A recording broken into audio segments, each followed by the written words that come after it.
Hello, everyone, and welcome to the Golden Astrologer Podcast. This is Deb McBride, and I am here in beautiful, dark Escazú, Costa Rica, recording this for you on Sunday, the 21st of September in the year 2025. And yes, today there has been an eclipse. It was a solar eclipse in the sign of Virgo at 29 degrees Virgo, which is the end of the sign. So we're almost finished with Virgo season. We are in the last degree and therefore the last day of Virgo. Tomorrow we start Libra season, but more on that in a minute. We are now in this experience of eclipse, and the eclipse is, as I've said before, last week, the week before, it is opposite Saturn. And the sun and the moon came together this afternoon in my region of the world in a conjunction, which is a new moon, at 3:54 p.m. Eastern Time. And that was 1:54 p.m. in my Central Standard Time zone that I live in. And so the moon went void right after that.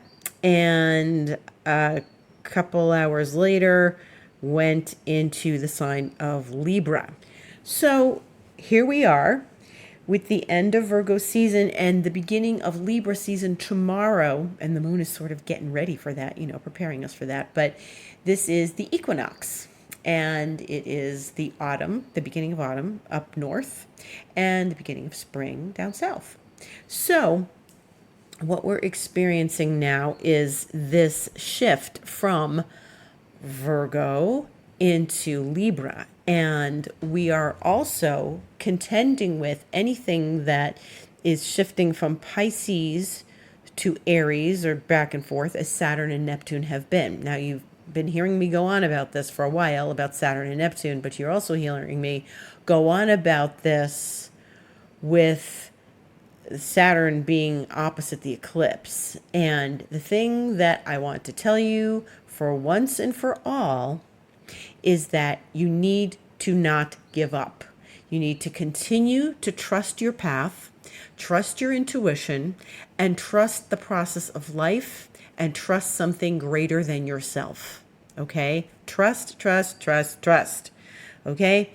It's all about trust right now. And we want to default to the Virgo stuff because it's pulling us in that direction, because that's where the vortex of the South Node is in this moment. And this experience of this eclipse happening at the South Node pulls us into the familiar, not necessarily what is a risk or the path that we're supposed to be taking, because the South Node feels familiar and somewhat comfortable.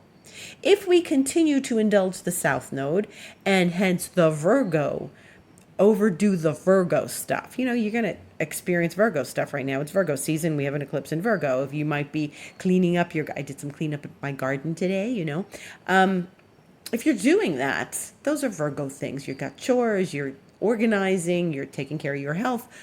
Good stuff. But we don't want to indulge Virgo without acknowledging and recognizing that Pisces is the direction of fulfillment and is not so comfortable. See, the South Node is always going to feel familiar. And just because it feels like the familiar past doesn't mean it's the right thing. No, this feels right. No, it feels comfortable. What doesn't feel comfortable is the North Node in Pisces. And the joke of all of this is Saturn is not on the North Node anymore, but it's close to the North Node. They're in the same sign. And so we have to trust. And so when on your way to trust, you get Saturn as the bouncer at the door. Right? So you try to walk into the door of trust, and that North Node, Deb says trust. And there's Saturn, the bouncer at the door. Can I see your ID? Really? Are you really this age? Can I see some more ID? But really what's really going on is that Saturn is there saying to us, you've got to go layers in deep. The journey is inward, and we have to have to go in and trust that part of us that's got the message about where the path is unfolding and where we're going. The Virgo portion is inevitable, our thinking brain, our analytical qualities, our very material world experiences. We need to balance it with the experience of Pisces, okay? And we've been dealing with this energy for a long time. We've been dealing with Pisces for a long time. Then Virgo started a season, its season in August, and we had the new moon at 0 degrees Virgo. And now we are having what is very unusual, a second new moon in Virgo. So I really believe that first new moon in Virgo set the stage for the eclipses because it was the lunation that opened the door to the eclipses. And now the eclipse is not happening anymore, but the energy is going to be with us. And we are still dealing with all of this Virgo energy, despite the fact that the moon is now in Libra and the sun is going to be in Libra tomorrow. The Virgo eclipse energy is still going to stay with us, okay? Now, what we're doing is we are navigating between belief and trust and faith and I need hardcore evidence in my hand, right? This also, the Virgo Pisces axis, this is also the experience of healing. These are places where we need to trust our instincts and, trust medicine, but also balance the two because, sometimes we just need to take an aspirin and lie down. Sometimes we need to go to the doctor, okay? Sometimes we need to trust our instincts and our intuition because healing is also an emotional process. Hello, Pisces, right? So you need to recognize, connect with the emotional causes of what you're feeling. If you had a fight with your partner and then you got a headache, well, I think that's pretty darn obvious, right? So that's a very simple example of the deeper layers of what's going on physically that involve an emotional cause. So I want you to look at that as well in the Virgo Pisces realm. Now, we are dealing with a lot of factors in this moment as when these planets are entering the sun and the moon, once they are entering Libra, they are then touching the outer planets. So the first thing that happens is the moon and then eventually the sun this week. The moon today has already opposed Neptune. It's it just trined Uranus and it's about to trine Pluto. So it's entangled in an air grand trine, the moon, with the outer planets. This is very important. It means that there's something in the intellectual realms, the thinking realms, that we do need to acknowledge and work with as part of the eclipse, okay? So we don't want to throw all analysis out the window. We don't want to overthink. We don't want to overanalyze. We want to connect with the information that presents itself to us in the moment. Then this week, okay, so the sun enters Libra tomorrow at 2:19 p.m. Eastern Time. And, the sun is going to eventually take the same path that the moon has taken, as in moving through Libra. So in the beginning of Libra, we've got planets in early Aries, which is Neptune. We've got a planet in early Gemini, which is Uranus. And we've got a planet in early Aquarius, which is Pluto, as we know. So they are all receiving the opposition. Neptune will receive the opposition from the sun on Tuesday at 8:53 a.m. The sun will then trine Uranus at 10:55 p.m. on Tuesday, the 23rd. This is Eastern Time. And then it's going to trine Pluto at 2:05 a.m. on Wednesday morning in the wee hours. But it's like midnight my time on Tuesday night, Wednesday morning. So it's the sun now stepping in to where the moon has already laid tracks, and the sun is saying, hey, I'm enlightening you to what's next in this path, this combination of one of the lights with the outer planets. And for the most part, pretty smooth. Uranus and Pluto. Okay, very nice grand air trine. So we're going to have a grand air trine tonight. We're having that now with the moon involved with Uranus and Pluto. And then we are having the sun doing the same thing Tuesday night, Wednesday morning. Okay, so but you're going to feel this. You're going to feel this for a few days. You're going to feel this, the sun as it approaches the other outer planets, and they are going to give us a message. Especially since they're in air signs, I expect a message. Now remember that Mercury did this the other day. So did you get information? Was there something that you opened up to? Was there something that you had an epiphany about, an occurrence about, So we've got a lot of planets passing through this region, this path of end of Virgo into beginning of Libra. Okay, so this is where we're at right now. First it was Mercury, now it's the moon. In a couple days it'll be the sun. So this is important. This is important because we are learning something about what the eclipse means for us and what the eclipse is, the information from the eclipse. Eclipses always bring a certain amount of change, and it's intense energy, and I feel like the energy is finally leveling off. Like earlier today, it was like I felt my head was going to explode. And I was saying that to my neighbor, and she's like, "Oh my God." She's like, "Really?" She had her epiphany this morning, which is good. And so look for the epiphany, look for the opening, look for the moment that like something is telling you, hey, this is what's really going on here. Okay. Don't just disregard whatever you're feeling, honor your feelings, honor your hunches, your intuitions, honor your synchronicities. I've had several synchronicities already today, and I have them all the time. Like they get stirred up because of meditations I do and things, but really, really important to honor the synchronicities as they come.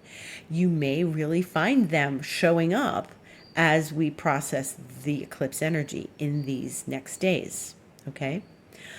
So the other thing I want to talk about that's very important, because I've talked about this eclipse quite a bit in the last few weeks, because 2 weeks ago was an eclipse, and this is the final eclipse. There's not going to be another eclipse for 6 months. So this is it, today, eclipse. But Mars, let's talk about Mars. Mars enters Scorpio at 3:54 a.m. Tomorrow morning, Eastern Time. Okay, that's good. Mars likes to be in Scorpio. It's the original ruler of Scorpio. We feel that good Mars energy, in Scorpio, likes being there, leaving Libra, doesn't want to be in Libra, doesn't really like being in Libra, can't express itself properly in Libra, because Libra is a sign of peace and serenity, and Mars is a planet of war and feistiness and passion and high energy.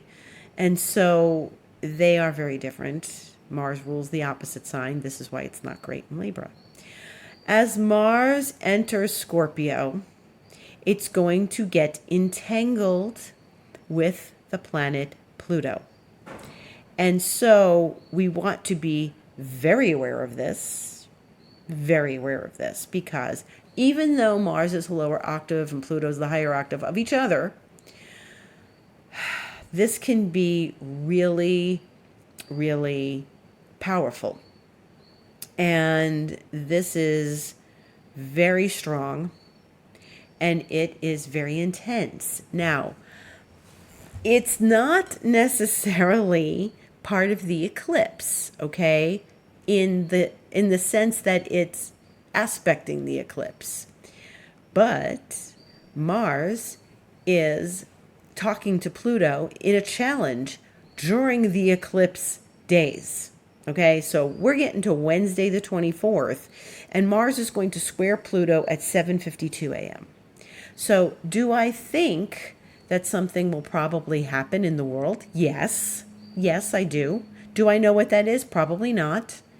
Mars is a warrior planet, but it is in a good expression in Scorpio, but it might really give us some very strange goings on in the world that we may not really want. Mars and Pluto can be violent. I'm not going to lie, I'm not going to say, oh, this is just an owning of your power. For you, it may be. For me, it may be just connection to an owning of power. But we have to do our emotional homework if we don't want to explode. If you do not want to revert into the part of your personality that gets triggered and explosive, then I suggest you sit down with yourself over these next days and make sure that you are like connecting with where you are emotionally. If something's upsetting you, if you're resentful about something, if you're angry with someone, we need to pay attention to Mars. And it's not good to ignore it. It's not good to sweep it under the carpet, because you could be driving and that Mars energy creeps out and it's like road rage or something. And if you want to avoid road rage, because there may be other people who are not listening to this podcast and are not getting this information and are going to indulge their Mars square Pluto aspect that's happening in the sky, maybe you want to do all your grocery shopping tomorrow and anything else, just wait. Just wait and, get done what you need to. It is, if you have people that get triggered easily in your life, I suggest that you, just be aware of that. And we need to be aware of this because it is a very strong aspect. It's a very strong aspect. Mars is in its own sign. Pluto's in Aquarius. With Mars in Scorpio, it can be an expression of creativity. It can be an expression of passion. It could be passionate creativity. It could be something really good. But the fact that it's squaring Pluto is challenging and is going to challenge each and every one of us. So our mission, should we choose to accept it, is to navigate this so that we do not fall into the trap of steaming, raging anger. Okay? And avoid ranting about something. Do not allow yourself to lose your cool with someone you love, or with one of your animals, or one of your children that you love. You've got to not allow that, okay? You have to feel the feeling. I'm not saying don't feel the feelings, because I just said don't sweep everything under the carpet. Go to your bathroom, close the door, and feel your feelings. Go into your bedroom, close the door, feel your feelings. Go into your art studio, your office, wherever you can be alone, and work with these feelings. Things are going to surface. Things are going to come up. I highly recommend you working with this energy so that it is not destructive, self-destructive, okay? So this is challenging, and it's not just Mars squaring Pluto. It's the moon and Mars squaring Pluto. So now here we have emotions, moon, entering Scorpio. The moon is going to enter Scorpio on Wednesday the 24th at 5 a.m. Eastern Time. 5 o'clock even, not even 5:01.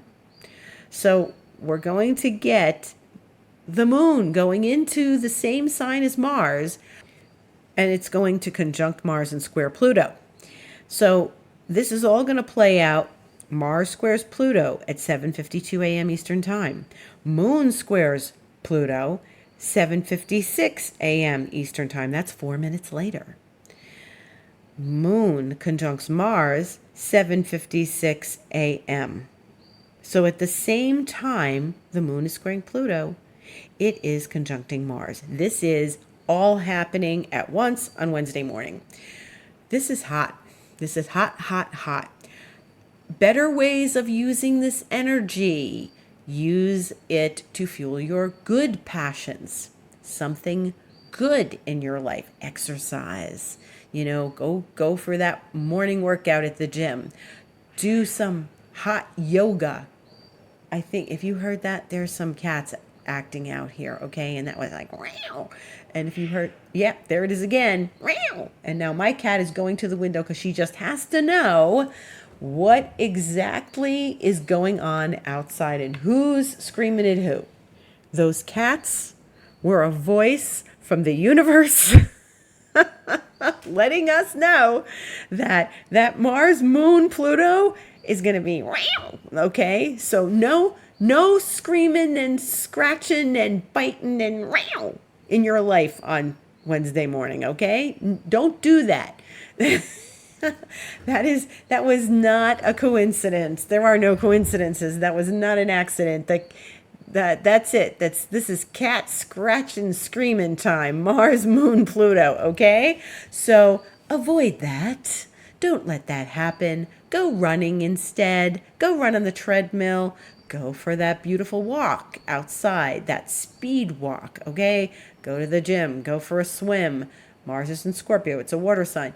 Do things to burn off this energy. It's hot, okay? Do something like hot yoga. Go and do something that's going to help you be creative with this energy, okay? Instead of lashing out like the cats outside are, okay? Remember that this energy is present, and don't let someone else scratch at you, okay?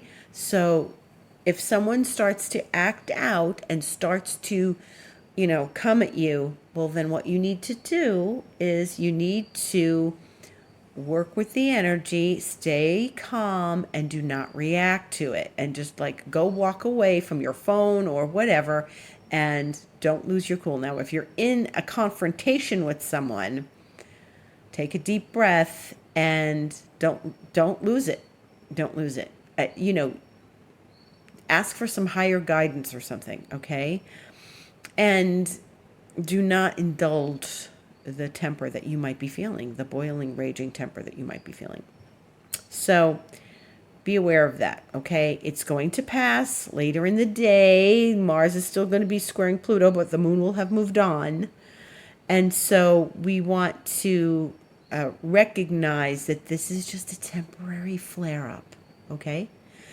Like I said, there's a lot of people out there who are not going to be listening to this podcast or any other astrology podcast and have this information. So if there are things going on in the world, yeah, that might be what's the underlying heat of it, okay? I also want to talk a little bit about Pluto because what's rolled across my internet in the last couple weeks, and because it's been eclipse season, I've been focusing on them, but I learned something that Pluto is going out of bounds, or Pluto has gone out of bounds. Now, what is out of bounds? Well, this is something in astrology where we use something called declination, okay? Now, this is tricky, and please pay close attention. Declination is something where it involves the sun, and the sun and the planets follow the ecliptic, okay? But the ecliptic is bounded by the sun's maximum declination, okay? And this is why we have the Tropic of Cancer and the Tropic of Capricorn on Earth. And that declination, I'm not going to start boring you with the details, but that declination has an out of bounds north and an out of bounds south, okay? When any of the other planets go out of bounds, the planet has left the usual bounds of the influence of the sun. It's not under the jurisdiction of the sun anymore, okay? So anybody, we can all be born with an out of bounds planet. I don't have an out of bounds planet, but I've studied plenty of charts with people who have out of bounds planets. And so they're out of the bounds of the declination of the sun's maximum declination. And the sun determines that. So, like I've talked about this here before on this podcast, but probably a long time ago. It is not often that the outer planets go out of bounds. The moon goes out of bounds, Mars goes out of bounds, Venus, Mercury, they go out of bounds.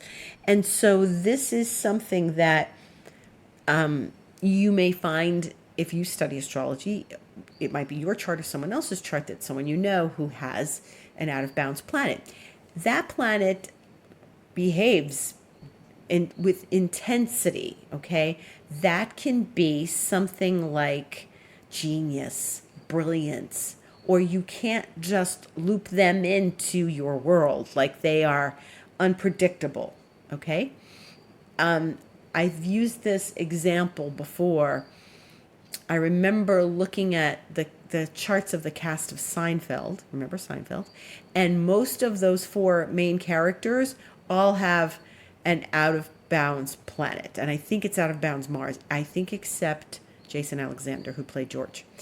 And they were wildly creative and a little unpredictable and nutty, right? Like, the whole thing was alchemy, television alchemy, sitcom alchemy. And they didn't obey the normal rules. It was like, remember, it was a show about nothing, or so they called it.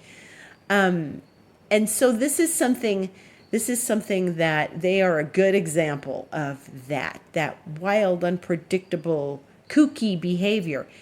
And your friends who have out-of-bound planets may not be kooky, but they may be brilliant, and they may be wildly unpredictable in their brilliance. And sometimes these out-of-bounds planets help us create something different and new in the world. And so Pluto normally does not go out of bounds. And so this is a big deal. Pluto entered the out of bounds phase on August 29th, just a few weeks ago. It's going to come back in bounds on November 28th. And then this pattern will repeat. Pluto is going to continue this time out of bounds every year from September of next year through December 2036. This is going to go on for 10 years. Okay, so actually 11, August this year until December 2036. So there's going to be a period of time every year in the latter part of the year where Pluto goes out of bounds. So this is the only time in recorded history that Pluto will be going out of bounds while in the sign of Aquarius. Apparently, from what I've been reading, it's never going to do this again.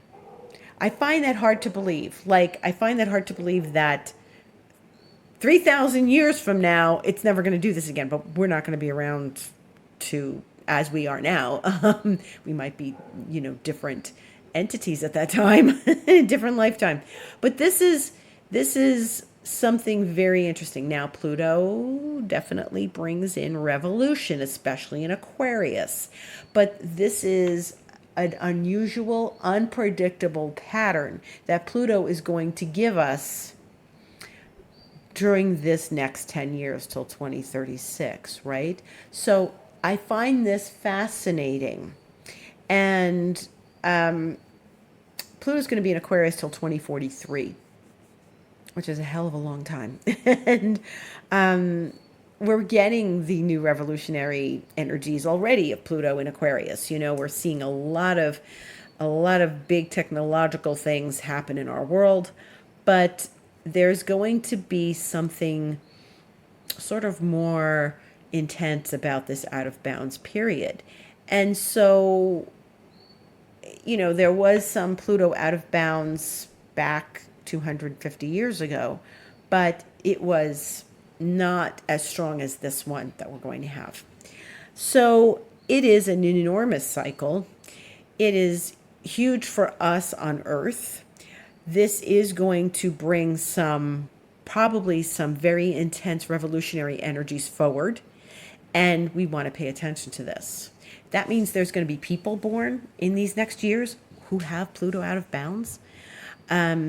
In Aquarius, that's just something really profound, powerful, and just unimaginable, like what those people are going to grow up to be.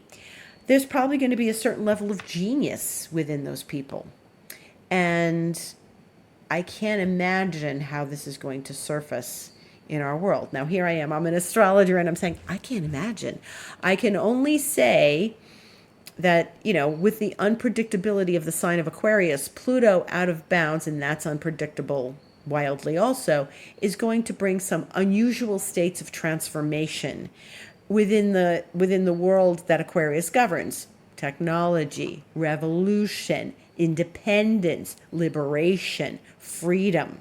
We're all going to experience this in our lives wherever Pluto and Aquarius is transiting for us. So we're going to watch this unfold. This is going to be till the end of November, and then it'll go back in bounds until next September in 2026. And I'll probably talk about this again on this podcast next September 2026. So if you want to learn more about this, you can contact me, of course. And if you want to learn more, you can certainly look it up online. Do not ask ChatGPT. There are astrologers talking about this. So I would highly recommend, doing a little bit of research about it to learn more. This is something fascinating. I think that we can stand back and watch these patterns as they unfold. And remember, Pluto can destroy and rebuild. That's one of its key qualities: destruction and rebuilding, death, renaissance, birth, death, cycles of birth and death and renaissance and regeneration. And so this is so important. Pluto is as much a planet of regeneration as it is as destruction. It's tearing down the old to make way for the new. It's not always serving us in the best way, like they tore down my local vivero, which is a plant nursery, and now they're going to build something there, which I think is a tower. That doesn't serve me necessarily. Maybe it will. I don't know what's in that tower.